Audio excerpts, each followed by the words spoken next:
you were in Dublin on Sunday. Can you sort of talk about what it was like, the atmosphere, how the game went?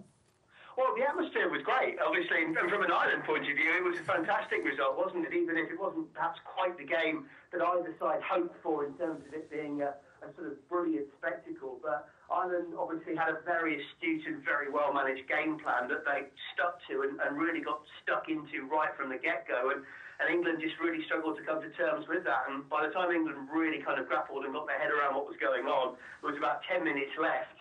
And as well as England finished the side on top, I'm afraid the damage had been very much done. And credit the Irish, whose kicking game was outstanding. Their work at the breakdown was brilliant. And they've got such a good head coach in Joe Schmidt that he just got them so well ordered and so well prepared for the game that England were always struggling and always playing catch-up. So not back to the drawing board for England. They've clearly made a lot of progress, but it's just a little reality check and just that little kind of, nudge about fair amount of work and a fair few deficiencies that need sorting out in that England team. But thoroughly enjoyed being there. It was a really, really good couple of days. And well done to Ireland. 3 wins out of 3. 10 straight wins now. That's equaling their record-winning run in internationals. And they're a team going places. I mean, going back to England, do you think England needed that sort of loss to say, you know what, we had a really good game against Wales. They need to come back and, to rework their game plan. I think one of the Vinopolos said that today. They've got to go back to the drawing board. They need to realise what they want to do. And on that, you spoke to sort of some of the coaching staff and the players afterwards. Was there any points that they made or they brought up? Yeah, I think probably what I would say is that no massive changes and no huge panicking reactions is probably the way forward. I mean, England had won their last 4 games coming in. They've won their last 2 autumn internationals and, of course, won in Cardiff, as you mentioned, and then beaten Italy relatively comprehensively. But again, there were 1 or 2 alarm bells in that Italy game as well, where England had perhaps just lacked a little bit of structure at times, maybe a bit of discipline and a little bit of intensity as well. And I just felt in this game, you look at the quality of someone like Johnny Sexton and Conor Murray at half-back, Ben Youngs and George Ford really were second best. I thought Mike Brown was quite badly missed. We understand from the news from training today that Brown is looking as though he will be over his concussion in time for the Calcutta Cup game against Scotland a week on Saturday at Twickenham. I think that's very important to have Mike Brown back because Alex Goode was given a real test under the high ball. Stood up relatively well, but of course Robbie Henshaw's try came from that exact tactic in the far corner midway through the second half. And again, up front, you look at 1 or 2 changes there. I mean, England struggled at the line-out. Couple of missed throws, particularly that one at 6-3 when England had gone for the corner and turned down the chance to level the scores with the boot. That was crucial. Even at times the breakdown, England were on the back foot, and the likes of James Haskell, who you would expect to dominate there, didn't. So there are problems, I agree. I don't think they're insurmountable. I don't think they're that serious. I'd love to see Courtney Lawes come back into the team. He was outstanding. I watched him live for Saints against Quins last Friday in the Aviva Premiership. I'd like to see him back in.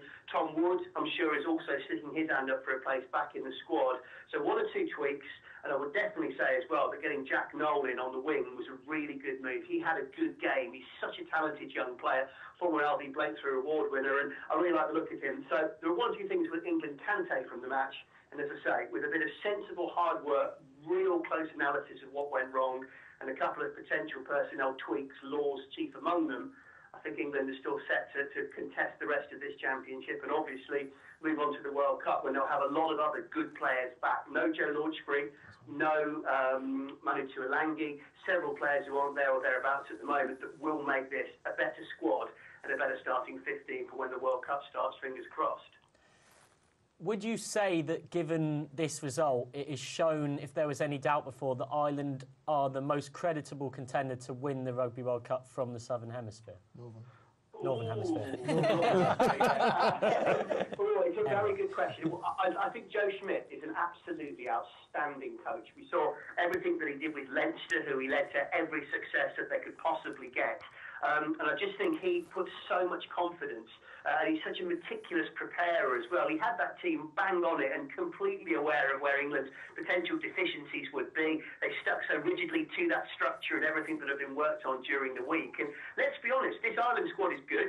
But you look at it on paper compared to maybe the wonderful Ireland teams of a few years ago, it's not quite as strong. It's probably got better strength and depth, but that actual starting 15, he has worked wonders with it and made them into this incredible force that's won 10 games in a row and unbeaten autumn, 3 from 3 in the Six Nations, and absolutely, I think they've got a very good chance at the World Cup. England, I think, will go well as well, and I'm sure Wales will come strong again. There are signs that they're starting to get their house in order as well, so it's going to be very, very exciting indeed. And just mentioning the Six Nations quickly again, don't forget a year ago, England beat Ireland head-to-head, but lost the championship on points difference. And with 2 rounds of games to go, with Ireland possibly without Johnny Sexton having to go to Wales, and then having another away game as well, and England having 2 tough but home games yet to come, wouldn't rule out England still winning this championship. They're not out of it. It's a big setback, but hopefully it's a learning curve and a lesson that England will now take on board. They've got another 2 weeks in camp. Of course, there's another rest week this coming week. And if they can do the proper hard yards, the proper analysis, and come back a stronger team from what happened in Dublin, they've still got a chance. But I'm not going to lie, I was quite disappointed going out there, covering that game, watching it as I did. I expected more from England, and I think the players know that. Stuart Lancaster certainly knows that, and there could be a fascinating backlash when an equally, if not even more, wounded Scotland comes into town for the Calcutta Cup a week on Saturday night.